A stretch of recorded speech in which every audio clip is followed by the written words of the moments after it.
ویډیو ما سره وګورئ او دا تصویران ما سره وګورئ. دې تصویرانو کې دا مور او زوی لګېدل دي، مور سره زیاتې کړې ده، ډېر زیاته. ټیک شته. زموږ په پاکستان کې چې کوم دی اکثر داسې نیوز موږ ته میلاویږي چې کله هغه سمجھ کې هم نه راځي. مور سره به یو سړی زیاتې څنګه کېدي، بې غیرتي ته وګوره، دې دله کوني ته اوس وګوره، د مور سره زیاتې کړې دي. مور یې وول ده، ټکول ده، څه زیاتیات یې مور سره کړي دي، کور نه یې شړلې ده.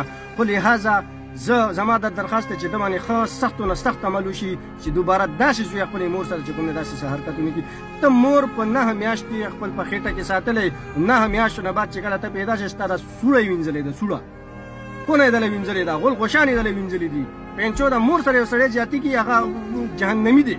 زه خو دغه مور سره او پلار سره زیاتې کول چې کوم دی هغه هرګز نه کوي. زما د ویډیو مطلب دا دی چې وروستنی چې کوم نسل دی هغو ته زما دا درخواست دی چې مور پلار سره چې کوم دی زیاتې نه، چرته هم مور پلار سره زیاتې مه کوئ. مور پلار چې کوم دی هغه ستاسو چې کوم دی د سترګو یخوالی دی.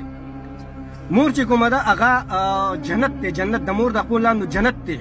دا بې غیرته خلک چې کوم دی راپاسي مور له وایي ټکوي. څه خو حیران پې دې یم چې دې خلکو له خوب بیا څنګه راځي، دا پنچو دی وده کېږي بیا څنګه، او د دوی زندګي بیا څنګه. زه خو به خو ټوټه کې به روان دي، دومره غم نه چېرې زما مور ده، زه پیدا شوې، زه پیدا شوې یم، زه پیدا کړی یم او ما له دومره غټ مقام را کړی دی چې ما اوس د دوی سره خلک پیژني او زه دا کونیتوب کوم، مور به وم ټکوم به. ولې دا ویډیو چې څومره شیر کولی شئ شیر کړئ، چې څومره چې کوم سپورټ کولی شئ سپورټ کړئ.